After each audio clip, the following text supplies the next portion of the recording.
Hello and welcome to my channel guys. आज हम हमारी इस वीडियो में डिस्कस करेंगे टर्की इस्तांबुल कनाल प्रोजेक्ट। आगे बढ़ने से पहले मैं आपको बताना चाहता हूं कि हम इस वीडियो में तीन चीज़ें डिस्कस करेंगे मेनली। पहले तो कनाल किसे बोला जाता है, फिर उसके बाद टर्की का जो इस्तांबुल कनाल है वो अपने आप में स्पेशल क्यों है, फिर उसके बाद जो हम डिस्कस करेंगे geographical presence of this Istanbul canal. So पहले तो हम कनाल जानेंगे, कनाल क्या होता है। बेसिकली कनाल ये होता है कि ये इसलिए कंस्ट्रक्ट किया जाता है कि जो मेरी टाइम जो रूट होता है उसको मिनिमाइज़ करने के लिए, जो लॉन्ग डिस्टेंस है उसको शॉर्ट डिस्टेंस में कन्वर्ट करने के लिए हम कनाल यूज़ करते हैं। जो एक मैन मेड होता है, एक आर्टिफिशियल सबवे बनाया जाता है ताकि जहाँ से ट्रेड हो, जहाँ से मेरी टाइम नेवल पास हो जाए, वेसल्स पास हो जाए बड़े बड़े, और जो लॉन्ग डिस्टेंस है उसको शॉर्ट डिस्टेंस में कन्वर्ट किया जाए। इसलिए हम लोग जो है कनाल बनाते हैं। बेसिकली कभी कभी क्या होता है कि कनाल बनाने के लिए बहुत ज़्यादा एक्सपेंस भी हो जाता है, कि पैसा ज़्यादा खर्च होता है। ये क्यों होता है, डिपेंड करता है कि किस जोग्राफिकल कंडीशन में आप बनाना चाहते हैं। सो बेसिकली पूरे वर्ल्ड में अभी तक 2 कनाल प्रेजेंटली ऑपरेशन में है। एक है स्विस कैनाल और एक है पनामा कैनाल। जो स्विस कैनाल है उसकी प्रेजेंस जो है इजिप्ट में है, एंड पनामा कैनाल जो है बेसिकली पनामा में मिलेगा आपको। तो अभी जो प्रेजेंटली जो ट्रेंड चल रहा, जो टर्की अपने कंट्री में एक कनाल बनाना चाहता है जिसका नाम है इस्तांबुल कनाल, और इसको कनाल इस्तांबुल भी बोला जाता है। तो ये ज़रूरी क्यों है? देखो, ये जानने से पहले आपको जानना पड़ेगा कि टर्की का जोग्राफिक प्रेजेंस क्या है। टर्की की जोग्राफ़ी बहुत ज़्यादा इम्पोर्टेंट है क्योंकि एक ये ऐसी कंट्री है जो एशिया और यूरोप को कनेक्ट करती है। अगर आपको एशिया से यूरोप जाना है थ्रू सी, तो ये जो है टर्की एक मेजर पार्ट प्ले करता है इसमें, कि जिसमें एक स्ट्रेट ऑफ बॉस्फोरस है जिसके बारे में हम आगे जानेंगे, जो कनेक्ट करता है सी ऑफ मरमरा को ब्लैक सी से। तो इसमें होता क्या है कि जो स्ट्रेट ऑफ बॉस्फोरस है प्रेजेंटली जो इस्तांबुल में जो टर्की में है, बेसिकली टर्की में जो है ये स्ट्रेट ऑफ बॉस्फोरस, ये बहुत ज़्यादा छोटा है और इसकी विड्थ जो है बहुत ज़्यादा छोटी है। तो होता क्या है कि ये जो है स्ट्रेट ऑफ बॉस्फोरस ये एक इंटरनेशनल रूट में आता है, और इससे नई टर्की कोई टैक्स लेता है स्टेट से। According to Montreux convention, no tax has been taken from this route and no restrictions are there on this route. Anyone can use this route basically. So यहाँ से जो है 70% का जो ट्रेड होता है इसी रूट से होता है। तो बेसिकली होता क्या है कि बहुत सारी बड़ी बड़ी जो शिप्स होती है, जो नेवल शिप्स होती है, जो मिलिट्री एक्सरसाइजेस करने के लिए जाती है, जब इस रूट से गुजरती है तो क्या होता है, बहुत ज़्यादा एक्सीडेंट्स होते हैं। रिसेंटली हम 2017-18 में भी देखे थे, बहुत ज़्यादा एक्सीडेंट्स हुए थे वहाँ पे। इंटरनेशनल मीडिया भी इसको बहुत ज़्यादा कवर किया था। तो जब एक्सीडेंट्स होते हैं तो एक्वेटिक लाइफ डिस्टर्ब होती है। जो कोस्टल एरिया पे जिनके हाउसेस है, बिल्डिंग है, स्ट्रक्चर्स है, उसको बहुत ज़्यादा नुकसान होता है।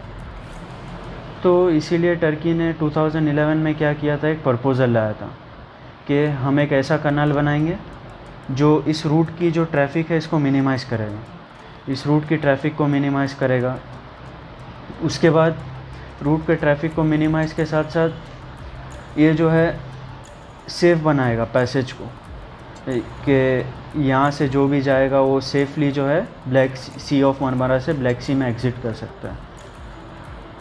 और इसके फ़ायदे क्या होंगे इस कनाल के, कि अगर जब ये कनाल बनेगा तो बहुत ज़्यादा डेवलपमेंट होगी इस रीजन में। बेसिकली बहुत ज़्यादा डेवलपमेंट होगी इस रीजन में। डेवलपमेंट जैसे कि यहाँ पे बहुत ज़्यादा टूरिस्ट सेंटर्स बनेंगे, लॉजिस्टिक सेंटर्स बनेंगे, और जैसे कि जो स्टेट ऑफ बॉस्फोरस प्रेजेंट जो स्टेट ऑफ बॉस्फोरस है यहाँ से कोई टैक्स नहीं दिया जाता। लेकिन जब इस्तांबुल कनाल बनेगा तो क्या होगा, टर्की जो है इससे टैक्स लेना स्टार्ट करेगा, जिसकी वजह से टर्किश इकनॉमी को बहुत ज़्यादा फ़ायदा होगा।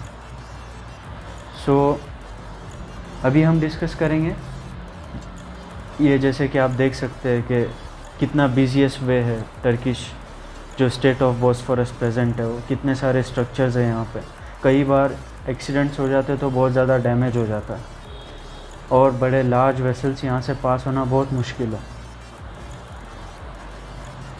और ये जो है स्टेट ये बहुत छोटा है, विड्थ में भी बहुत छोटा है, लेंथ में भी बहुत छोटा है, और यहाँ पे टर्निंग बहुत ज़्यादा है, और यहाँ पे बहुत सारे चांस, जैसे कि आप यहाँ भी देख सकते हैं, बहुत ज़्यादा एक्सीडेंट्स हो जाते हैं। तो अभी हम आते हैं जोग्राफिकल प्रेजेंस के बारे में टर्की के। In left side you will see the present map of Turkey, and in right side you will see the after canal will build how Turkey will look like. So in left side we can clearly see that one side is Asia and another side is Europe. Basically in earlier history पहले क्या होता था कि जो Turkey का जो capital होता था अर्ली 2000 जो है इस्तांबुल हुआ करता था, लेकिन due to some reasons they have shifted that capital to Ankara. Now present capital जो है टर्की का वह अंकारा है। तो ये जो इस्तांबुल कनाल की जो ये है हिस्ट्री है, ये बहुत पुरानी है। जब से ऑटोमन एम्पायर रूल करते थे टर्की में, तब से ये लोग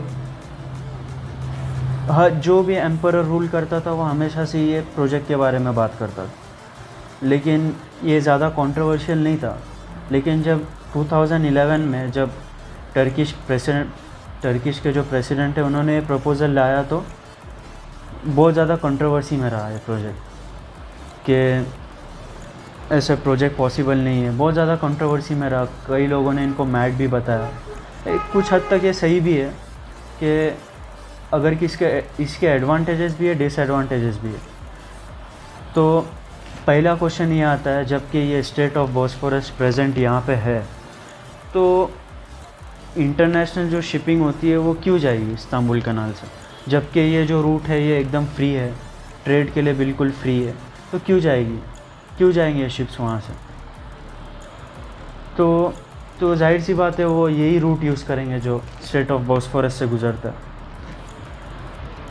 और दूसरा ये है कि डिसएडवांटेज ये है कि ये इस्तांबुल कनाल का कि ये बहुत ज़्यादा टर्की को नुकसान पहुँचाएगा, क्योंकि टर्की का जो 70% ऑफ वाटर रिजर्व्स है ये मैक्सिमम यूरोप साइड में, यूरोपियन जो पार्ट है उस साइड में 70% of water reserve is present in European side of the Turkey, and 70% of population is living inside Europe only. So अगर यहाँ पे ये कनाल बनता है तो क्या होगा, वास्ट डिस्ट्रक्शन होगा। यहाँ पे जो वाटर रिजर्वायर्स है पहले से फ्रेश वाटर रिजर्वायर, वो कन्वर्ट हो जाएंगे डेजर्ट में, यहाँ पे से वाटर प्रेजेंस कम हो जाएगी। और ये ज़्यादा छोटा भी नहीं है प्रोजेक्ट, जिसकी लेंथ अप्रॉक्सीमेटली 50 किलोमीटर्स है और जिसकी डेप्थ जो है 25 मीटर्स की होगी, जो 150 मीटर वाइड होगा, जो बहुत मुश्किल है, क्योंकि अगर फ्रेश वाटर रिजर्वायर कम होंगे तो जाहिर सी बात है कि हाइजीन प्रॉपर नहीं होगा, लिविंग स्टैंडर्ड जो होता है उसमें कमी आएंगी। ये ऐसा ग्लोबल एक्सपर्ट्स का इन्वायरमेंटलिस्ट ये कहते हैं, लेकिन टर्किश गवर्नमेंट इसका अपोजिट कहती है कि वो लोग क्या कहते हैं, यहाँ पे हम लोग डेवलपमेंट करेंगे, जैसे कि जैसे मैंने पहले बोला लॉजिस्टिक सेंटर्स बनेंगे, बाद में टूरिस्ट सेंटर्स बनेंगे और बहुत सारी कंपनीज यहाँ पे इन्वेस्टमेंट करेंगी। लेकिन कुछ हद तक ये सही भी है, कुछ हद तक गलत भी है। सो मैं इससे रिलेटेड आपका ओपिनियन जानना चाहता हूँ कि प्रोजेक्ट बनना चाहिए नहीं बनना चाहिए, क्योंकि बहुत सारे जियोपॉलिटिकल चैलेंजेस भी है टर्की को कि इसकी इन्वेस्टमेंट कहाँ से होगी। जो एक एस्टिमेशन के अकॉर्डिंग ये प्रोजेक्ट जो जाएगा ऑलमोस्ट $12 बिलियन, जो पहले से ही आज जो है पेंडेमिक की वजह से आज पूरी वर्ल्ड की इकनॉमी जो है वो जो है रिसेशन में है। तो थोड़ी बहुत प्रॉब्लम्स होगी, लेकिन इसके लिए ये लोग बताते हैं कि बहुत ज़्यादा इन लोगों के पास प्लान्स भी है, डेवलपमेंट होगी, वर्ल्ड को यही समझाते हैं लोग। तो इस बारे में मैं आपकी राय जानना चाहूँगा कि आप क्या सोचते हैं इस प्रोजेक्ट के बारे में। एंड एक छोटा सा जो है टॉपिक डिस्कस किया हम लोग, शायद आपको जो है ये वीडियो इन्फॉर्मेटिव लगा होगा। If this video is informative for you, make sure you like, share and subscribe to my channel. We will meet in next video. Thank you.